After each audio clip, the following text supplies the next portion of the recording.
sinari terang cara Tuhan mengasihiku. Seindah petang dengan angin sejuk, cara Tuhan mengasihiku. Tuhanku lembut dan penyayang, dan aku mengasihi Dia. Kasih-Nya besar, agung dan mulia, cara Tuhan mengasihiku.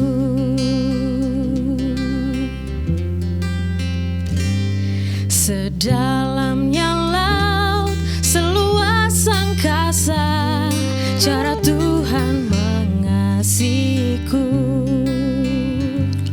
Seharum kembang yang tetap semerbak, cara Tuhan mengasihiku.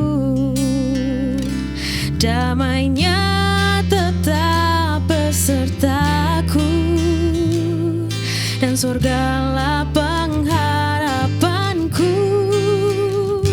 Hidupku tentram, ku nikmati penuh, cara Tuhan mengasihiku.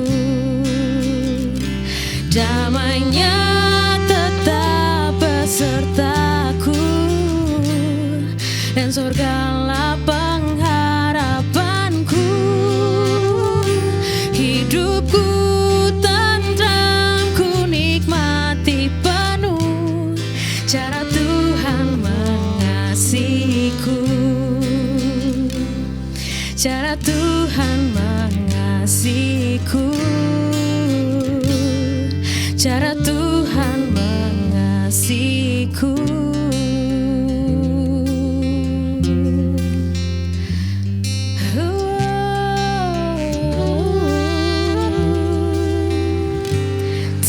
Tenanglah kini hatiku, Tuhan memimpin langkahku. Di tiap saat dan kerja, tetap ku rasa tangannya. Tuhanlah yang membimbingku, tanganku dipegang teguh. Hatiku berserah penuh, tanganku dipegang teguh.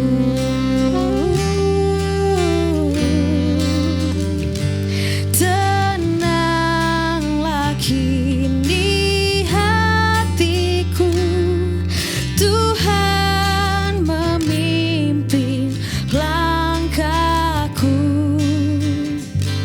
Di tiap saat dan kerja, tetap ku rasa tangannya. Tuhanlah yang membimbingku, tanganku dipegang teguh. Hatiku berserah penuh, tanganku dipegang teguh. Tuhanlah yang membimbingku, tanganku dipegang teguh. Hatiku berserah penuh, tanganku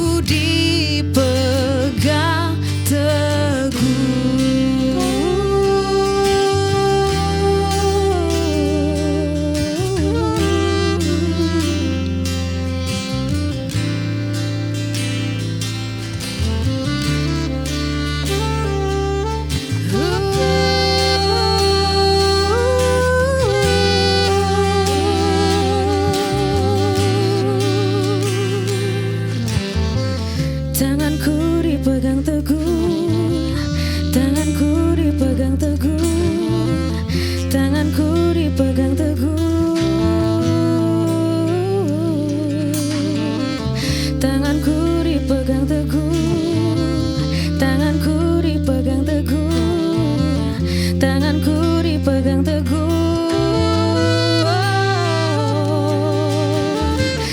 Tanganku dipegang teguh, tanganku dipegang teguh, tanganku dipegang teguh.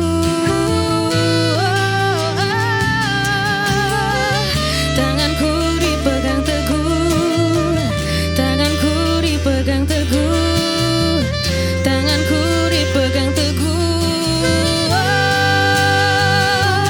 Tuhanlah yang membimbingku, tanganku dipegang teguh. Hatiku berserah penuh, tanganku dipegang teguh.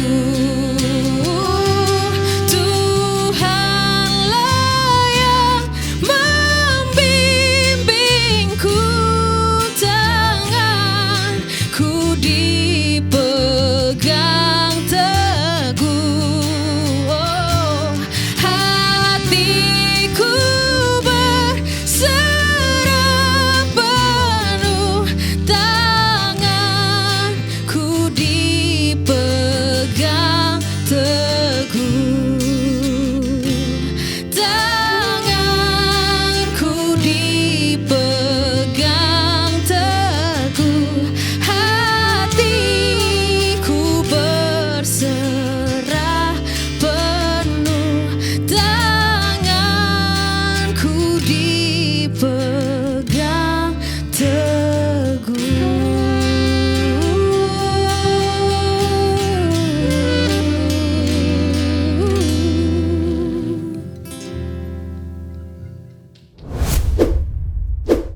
Shalom guys, ketemu lagi di acara Open Table episode 12 bersama saya Christine. Sekarang kita bakal sharing tentang karakter Allah. Alkitab adalah kumpulan dari gulungan-gulungan kuno Israel yang kesemuanya membentuk cerita yang terpadu. Nah, kita akan melihat ke gulungan yang kedua, yaitu di kitab Keluaran. Di kitab Keluaran ini kita akan melihat ke kalimat yang seringkali menjadi referensi dan dikutip lebih dari 20 kali di Alkitab itu sendiri. Kita akan melihat ke Keluaran 34 ayat 6-7 yang bunyinya, Tuhan, Tuhan, Allah penyayang dan pengasih, panjang sabar, berlimpah kasihnya dan setianya, yang meneguhkan kasih setianya kepada beribu-ribu orang, yang mengampuni kesalahan, pelanggaran, dan dosa, tetapi tidaklah sekali-kali membebaskan orang yang bersalah dari hukuman, yang membalaskan kesalahan bapa kepada anak-anaknya dan cucunya, kepada keturunan yang ketiga dan keempat. Dari ayat tersebut mungkin kita bertanya, Tuhan itu sebenarnya pengampun atau pendendam? Kita lihat kata-kata ini dari konteks yang lain. Untuk itu kita perlu kembali ke gulungan yang pertama, yaitu kitab Kejadian, di mana diceritakan bahwa Tuhan memilih satu keluarga bangsa Israel dari bangsa-bangsa yang lainnya. Lewat keluarga ini dan kitab Kejadian pun berakhir. Lalu mulailah kitab kedua, yaitu kitab Keluaran. Dan kitab ini dibagi menjadi dua bagian besar, di mana pasal ke-1 sampai 18 menceritakan bagaimana Tuhan membawa bangsa Israel keluar dari perbudakan di tanah Mesir. Dan pada pasal ke-19 sampai 40 dijelaskan bagaimana Tuhan membawa bangsa Israel ke Gunung Sinai sehingga mereka berkemah selama 1 tahun di situ dan mengadakan perjanjian dengan mereka. Sehingga mereka pun dibentuk menurut nilai-nilai, karakter, dan menjadi perwakilan Allah bagi bangsa-bangsa lainnya. Sekarang pergerakan di Gunung Sinai pun dibagi menjadi 4 bagian, di mana bagian pertama adalah pada saat bangsa Israel menerima perjanjian dengan Allah dengan diturunkannya 10 hukum Allah, di mana hukum yang pertama itu, jangan ada padamu Allah lain di hadapanku, dan yang keduanya, jangan membuat bagimu patung dan menyembah kepada patung itu. Di bagian yang lain lagi, Tuhan mempercayakan Musa untuk memberitahukan tentang blueprint kemah suci yang harus dibangun seperti apa. Nah, di sini bertujuan agar Tuhan bisa hadir di antara mereka dan diam bersama dengan mereka. Setelah itu, mulailah narasi panjang tentang pembangunan Bait Allah itu sendiri. Nah, di antara cerita tentang pembangunan Bait Allah itu sendiri, ada pula terselip tentang karakter Allah nih, di mana itu dimulai ketika Musa naik ke Gunung Sinai dan orang-orang Israel yang ada di dasar gunung mulai membuat patung lembu emas dan mulai beribadah kepada mereka. Dari sudut pandang Musa, Allah seperti marah dan terluka. Lalu Musa mengingatkan kembali tentang perjanjian yang sudah dibuat antara bangsa Israel dan Tuhan. Di sini kita bisa melihat bahwa Tuhan tidak bekerja atau memutuskan sesuatu karena ia terluka ataupun marah, namun karena perjanjian yang sudah dibuat dan karena Tuhan menepati janjinya. Sekarang pertanyaannya adalah, apakah Tuhan akan berlaku adil? Apakah Tuhan akan tetap setia pada perjanjiannya pada Abraham dan tetap menunjukkan kasih setianya kepada bangsa Israel? Untuk menjawab pertanyaan ini, kita harus kembali lagi ke ayat semula. Di Keluaran 34 ayat 6 disebutkan bahwa Tuhan itu penyayang, pengasih, panjang sabar, berlimpah kasihnya dan setianya. Sebenarnya ini sudah mencakup untuk pertanyaan-pertanyaan di atas ya teman-teman. Tapi untuk lebih jelasnya lagi, kita akan lihat di ayat ke-7, di mana disebutkan bahwa yang meneguhkan kasihnya dan setianya kepada beribu-ribu orang yang mengampuni kesalahan, pelanggaran, dan dosa. Tetapi tidaklah sekali-kali membebaskan orang yang bersalah dari hukuman, yang membalaskan kesalahan bapa kepada anak-anaknya, dan cucunya kepada keturunan yang ketiga dan keempat. Dari sini kita bisa melihat Allah itu setia dari awal di ayat 7 ini, di mana ia meneguhkan kasihnya kepada beribu-ribu orang dengan cara memaafkan apa yang telah mereka perbuat. Tetapi bukan berarti orang-orang ini bisa dengan seenaknya saja melakukan apa yang mereka inginkan. Lalu, keadilannya di mana? Keadilannya kita bisa lihat di kalimat selanjutnya. Tetapi tidaklah sekali-kali membebaskan orang yang bersalah dari hukuman, yang membalaskan kesalahan bapa kepada anak-anaknya dan cucu-cucunya pada generasi ketiga dan keempat. Nah, di sini kita lihat kenapa generasi ketiga dan keempat di sini dimaksudkan adalah generasi yang mengulang kembali pemberontakan yang dilakukan oleh nenek moyang mereka terhadap Tuhan. Sejumlah kecil generasi ini sangat kontras jika dibandingkan dengan beribu-ribu orang yang mendapatkan kasih Allah pada awal dari ayat 7 ini. Di sini kita bisa melihat bahwa pengampunan Allah seimbang dengan keadilannya. Dalam keseluruhan isi Alkitab, ketika ia bekerja untuk menyelamatkan dunia lewat bangsa ini. Dengan pikiran itu, kita dapat melihat lebih dalam tentang karakter Allah yang Tuhan nyatakan kepada Musa, di mana karakter itu adalah penyayang, pengasih, panjang sabar, penuh kasih, dan penuh setia. Dari setiap kata-kata itu dapat membawa kita lebih dalam kepada karakter Allah yang sebenarnya dan juga membantu kita untuk masuk lebih dalam kepada inti cerita dari Alkitab. Dan itulah karakter Allah. Sekarang kita masuk ke segmen Good News. Are you ready? Good News hari ini bersumber dari seorang wanita yang bernama Mary Pickle. Ia tinggal di Maryland, Amerika Serikat. Nah, kita mulai aja ya Good News-nya. Saya pernah sakit dengan kelelahan kronis dan sindrom disfungsi kekebalan tubuh. Selama 6 bulan, sistem kekebalan saya tidak berfungsi dengan baik dan saya bisa mengalami demam tinggi dalam waktu 2 hingga 4 hari ketika saya keluar rumah. Dokter akan meresepkan saya antibiotik dan saya akan sembuh. Namun, saya tetap mengalami demam tinggi yang berbahaya ketika keluar rumah lagi. Tubuh saya beralih ke mode bertahan hidup melawan semua demam tinggi ini, dan organ serta otak saya terpengaruh secara signifikan. Saya berjuang untuk membaca, berbicara, memahami, dan mengingat banyak hal. Namun, saya mulai membenamkan diri dalam firman Tuhan dengan mendengarkan pengajaran tentang kasih-Nya. Ajaibnya, Tuhan memulihkan sistem kekebalan saya. Saya tidak hanya berhenti demam tinggi, tetapi Tuhan juga melakukan keajaiban kreatif di otak, paru-paru, tiroid, dan persendian saya. Saya dapat berjalan kembali tanpa kesulitan apapun dan dapat memahami serta mengingat apa yang telah saya baca. Saya tidak demam dan tidak harus minum antibiotik dan sudah berjalan lebih dari 14 tahun sekarang. Saya berjalan dalam kesehatan ilahi dan aktivitas favorit saya adalah berjalan di hutan sambil mendengarkan khotbah tentang kasih karunia Tuhan. Setiap saya mendengar pengajaran tentang kasih karunia Tuhan, saya mendapatkan pewahyuan baru dan lebih dalam tentang betapa Allah Bapa saya sangat mencintai saya.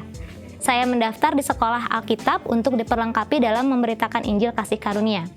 Terima kasih Tuhan Yesus atas semua yang Engkau lakukan yang mendorong kami untuk memberitakan Injil kasih karunia. Kami sangat diberkati.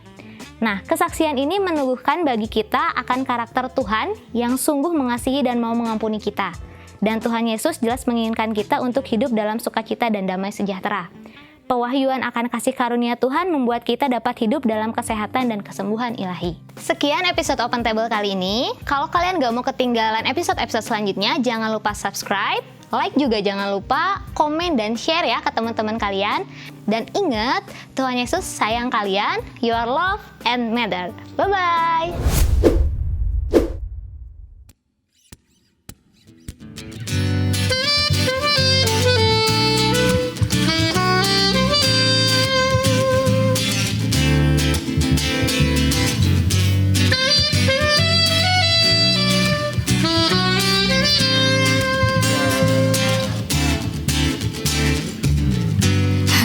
Kau milikku di surga, tiada yang ku ingini di bumi, hanya Kau.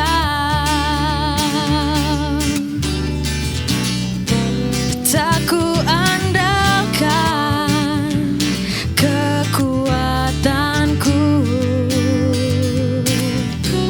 namun yang pasti Kau tetap selamanya Allah sumber kuatku, Allah sumber kuatku, Allah sumber kuatku dan bagianku selamanya, selamanya.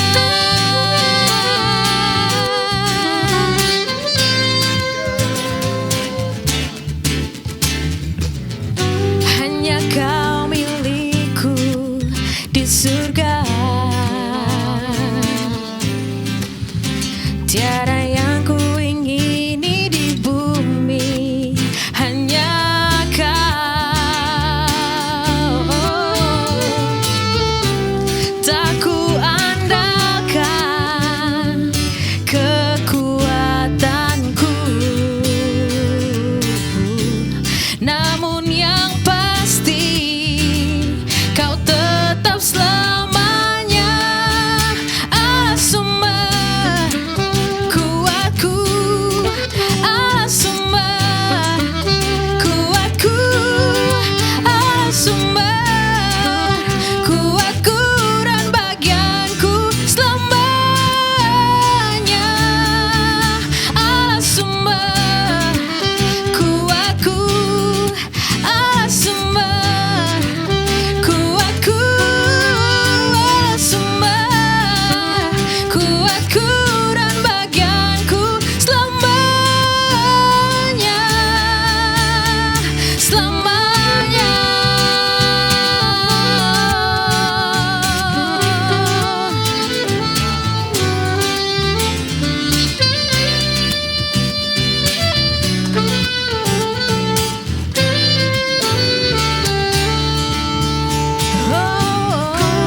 Tak ku andalkan kekuatanku, namun yang pasti Kau tetap selamanya. Tak ku andalkan kekuatanku, namun yang pasti Kau tetap selamanya.